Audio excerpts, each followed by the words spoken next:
everybody again, it's Jess here from Meadows Flowers. So for those of you who haven't seen one of my videos before, I'm Jess and I own Meadows Flowers. We're a little artisan, so small scale cut flower farm and floristry studio in mid Staffordshire in the UK. So what I thought I wanted to do today was just have a chat with you about vases. Now everybody says, can't arrange flowers in a vase, I don't know what vase to buy. And just to give you an idea, this is a small selection of the vases and vessels that I will use. So I thought it might just be a nice idea to have a little bit of a chat through, thinking about if you're going to go out and buy a vase, what do you want to look for and sort of what decisions you might need to make. Apologise if there's any noise in the background. The puppies are for some reason causing chaos this morning. Oops. One trying to jump up me now, little Ollie. Ollie, do you want to say hello? No, Ollie doesn't want to say hello to the camera. Fiadh? Hello. Fiadh says hello. Hello. One of the puppies. I'm going to try and do this without being licked to death. Anyway, so first thing I always say when you want to have a think about what your floristry style is before you even start. And that will come down to what you want to achieve as a florist.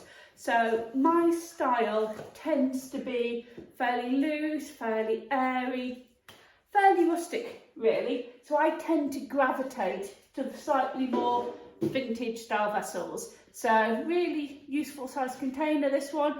If you imagine if you were doing a rustic wedding, a slightly outside, really handy shape, or so you would think. Imagine if we're going to arrange flowers in this. It's got a great big wide mouth and a narrower base.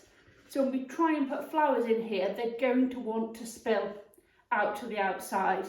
Now I'm going to do a separate video on what we call mechanics, so ways of fixing flowers into vessels and vases, but this is not something you can just grab, fill with water and put flowers in, because you're going to end up with your flowers spilling all over the place. So we're going to need some sort of mechanics in here, whether that be chicken wire, whether it be floral foam or whatever, to fix your flowers in. But for a vintage style, really nice idea.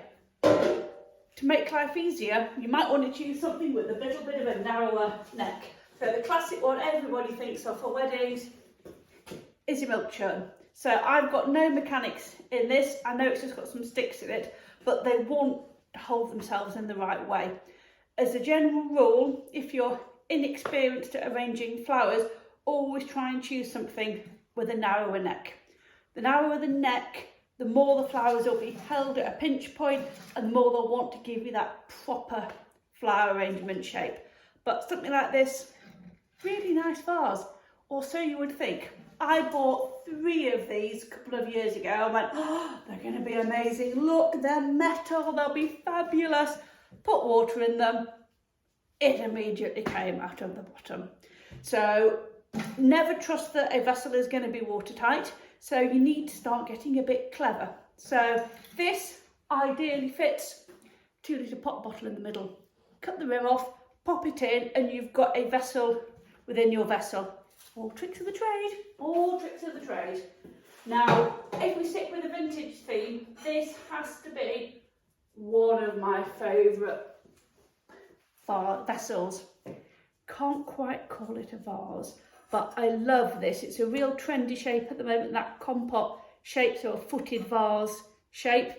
I actually picked this up when I was out one day visiting, I think it was National Trust property, and it was there, and I looked at it and my first instinct was, it's got a hole in the bottom, not going to be able to use that. But think about it, it's the shape we want, and again we'll need some mechanics to make our flowers do what we want, but this actually fits a pudding bowl. So pudding bowl inside to hold the water. Got yourself a beautiful, look at that. Look at that, imagine this with dahlias and cosmos all spilling over it. So galvanised is a really nice way, but I'll be honest, people always say to me, if I'm going to buy a vase and I want one vase in the house for just arranging flowers in, what would you go for? I'll be honest, there's one shape you just need. The most useful vase I have is this shape. So this is what we'd call a hand tie vase because it's designed to take that hand tie spiral arrangement. But when you're arranging this, it wants to put the flowers in the right shape. It wants to hold them in at the waistline. So really cheap. These you can get from florist wholesalers, so Easy Florist Supplies, I'll pop the link in the bio, is one that I use quite a bit. They're only a couple of pounds. They're really, really cheap. And they're also the sort of thing that you can pick up from IKEA, from your supermarket. That is probably the most useful shaped vase I have. Have it in that colour. Also have it in a gorgeous blue. I think this one was £1.85, but it's lovely. And again, we don't need mechanics for this vase. I can arrange in this really simply without having to do anything clever. So most useful vase shape, the hand tie shape. And reflecting on that, a couple of other variations on it. If you want to spend a little bit more money, this is quite a nice glass, sort of what they call a tulip vase. Again, it's got the narrow neck. Look for the narrow neck. Look for the narrow neck. So really useful little one there. And then it does come in a big dada shape. And I say this vase I have used time after time after time. It's really big, so you need good long stems to make it work. But as a big vase, this is absolutely perfect. If you can get hold of one of these, just get it. So that's my go-to basic vases. If I'm looking at table centres, what do I want? If I'm doing something simple, why not use something simple? A mop bottle. Again, narrow neck, seeing the theme here. Narrow neck to make life simple. This, I will have 5 or 7 of these down the table, just with a dahlia in each one, or a tulip in each one, something really simple. But you can get away with 1, maybe 2 stems in this. Very elegant, very nice, simple, narrow neck. Are you getting the idea here, guys? Again, little version, very cute, very sweet. Pop a little rosebud in it, narrow neck. So love that one, bit more fun, narrow neck. So if you weren't getting bored of me saying narrow neck and go, Jess, if you were going to splash out, what would you get? Well, I have a huge selection, as you can see, of vases, and I think none of them have cost me more than 15 quid.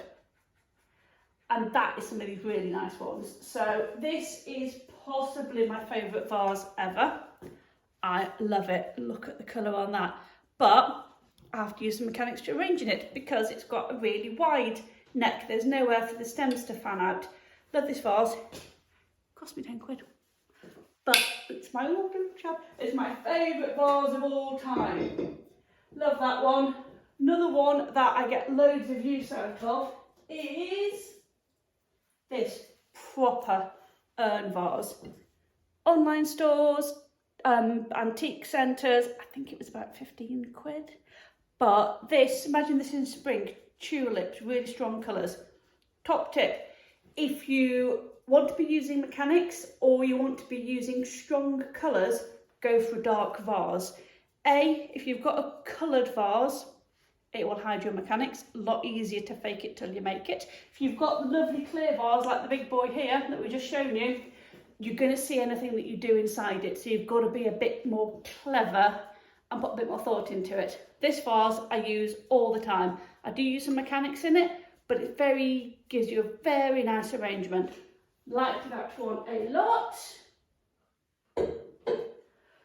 Probably, if I was doing a table centre or a mantle arrangement, I would be, have you still seen I'm disappearing out of shot? I would be going for this. This is a proper mantle vase. So constant spray vase, mantle vase, really, really beautiful. Look at the detail on that. So this is a Wedgwood one, antique centre. I think it might have been £17, but still really, really cheap. But again, we need some mechanics. You can see it's a bit dirty. I've got a pin frog in the bottom of that one. You're not going to be able to just put your flowers in this because they're just going to fall out. So as a starter vase, not great. So, narrow neck, you say. Narrow neck, narrow neck, narrow neck. What about this one? This has got a narrow neck. This is beautiful, beautiful Putmerian vase, narrow neck. She's actually a pig to arrange in. Because she's so tall, we have to think of the principle of 1/3 to 2/3. So either I've got to go really short and dumpy in this, which always looks a bit flat, or I've got to go really, really tall. So this vase, whilst it's stunning, you've got to really think carefully about your flowers. So this one, ideal thing, 3 or 5 gladioli in it. Just really simple, really easy, but you've got to use a bit of thought to really be able to use this vase effectively. So we have loads of vases, and again, you just need to think about the style of the flowers that you want to do. So most of my stuff is fairly vintage, relaxed, cottage garden, country style. So I really go for my zinc. I always want to go for this bad boy. And in summer, when I've got loads of nigella, loads of cosmos, loads of frothy stuff, I go for my boarding basement giant jug. It's got a nice neck, so you think it's going to be easy to arrange into. It is fairly easy, but it's just really tall. It's a good 18 inches tall, this jug. So I either need really long stem length, or again, I need to think about how I'm going to raise my stems up within my vessel to allow my flowers to come out. But if you ever find one of these, just get it. Worth its weight in gold if you've got loads of really good stem length. So vintage wise, you're going to go galvanised, you're going to go creamware, you're probably going to go black jasperware. You're going to go for your constant spry vase. They're all my very traditional vases. If I'm doing something more contemporary, we have to think contemporary. So I will often use this big green one. I can get quite a lot of use out of this. My go-to contemporary vase, hello puppy, is this simple cylinder vase. Again, well worth getting yourself one of these. They are dirt cheap from the supermarket, but as you can see on all the sticky stuff at the top, they're quite difficult to arrange in because the flowers just want to come straight up. So you will need to do something to elevate your flowers outside this vase. Nice vase, like it a lot, dirt cheap to buy, well worth getting some cylinder vases or square vases, but you need to think how you're going to get your flowers in them. And then finally, the most expensive vase I have. So this is the most expensive vase I have. It was about £100 and I was given it. I hate it. I absolutely hate it. I can't arrange flowers in it for love nor money. Look how narrow it is at the base. It's also really heavy. So it wants to wobble over, and it's really, really thick. Look at that, it's really thick. Proper cut glass vase. I mean, it's beautiful, but it takes some arranging in. So it's probably the vase I use the least out of all of them. So just to give you an idea, lots of different options here. We also use a pumpkin. As you can see, this is looking a little bit sad now because we are right, it had been done for about a fortnight. So it is still hanging on in there. But lots and lots of options, little table centres. So 5 top tips for buying a vase. Number 1, recycle. Find them yourself. So recycling, milk bottles, candle holder, jam jar. Have a look, don't throw any glass away. Have a look. If you think you put a flower in it, save it, wash it out, reuse it. Number 1 top tip. Number 2 top tip, narrow neck, narrow neck, narrow neck. Narrow neck. Number 1, cheap and simple, the milk bottle. Number 2, cheap and simple, the hand tie vase. Narrow neck, just get them. Top tip number 3, before we get on to thinking about mechanics, think about colour. If you know you're going to have to use mechanics, think about getting a coloured vase. Brilliant. No one can see what you've put in it to keep your flowers in place. Number 4 top tip, think outside the box. Pumpkin, planter,